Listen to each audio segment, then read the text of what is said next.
Let's say you have a closed surface and you want to put the maximum volume inside. In other words, you want to find the maximum volume while keeping the surface constant. It's not that difficult to imagine that the answer is a sphere. It has the largest volume for that amount of surface area. Now let's consider a different problem. This time we have a bunch of objects. They all have the same weight or the same volume because they are all made of the same material. Let's say they are all potatoes, and we want to find the one that has the minimum surface area. So we want to find the minimum surface while keeping the volume constant. Again, the answer is a sphere. So the one that is the closest to the shape of a sphere has the smallest surface area.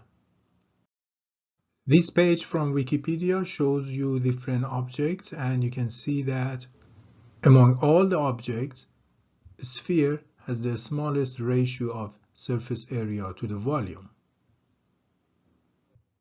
Now let's think about it again. We have two problems here. One is a maximization problem. Maximum volume while keeping the surface constant. The other one is a minimization problem. Minimizing the surface area while keeping the volume constant. And it seems that these two have the same answer. But why?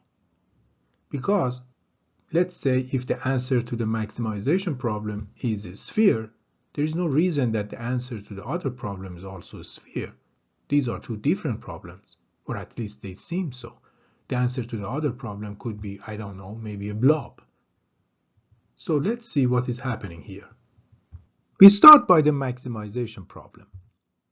We want to maximize volume for surface area A1. Let's say the answer is a sphere with a volume V1. Now consider the minimization problem. Minimize the surface area if volume is V2. And let's say for some reason the answer becomes like this, a blob of irregular shape. Now this blob apparently has the smallest surface area. It means if its area is A2, it's even less than the area A0, which is the area of a sphere with the same volume.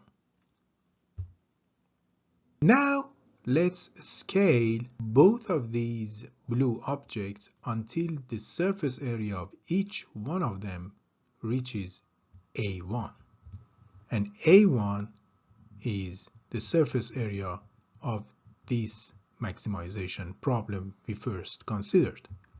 Okay, the blob becomes like this. Now its surface area is A1, but its volume has now reached V3, and the sphere is now like this, again with surface area of A1, but the volume equal to V4.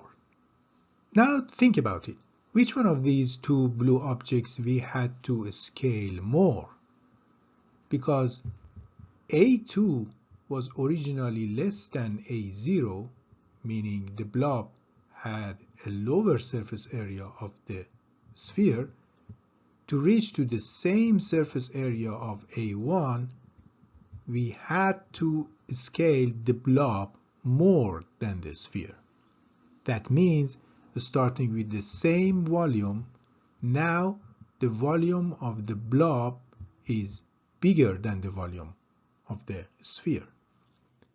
And it means we have two objects, a blob and a sphere, with the same surface area, but the blob has more volume inside. This is in contradiction with the original problem we had. That's why these two problems are basically the same problem, and if one of them is true, the other has to be true. For more videos like this, visit the channel, and thanks for watching.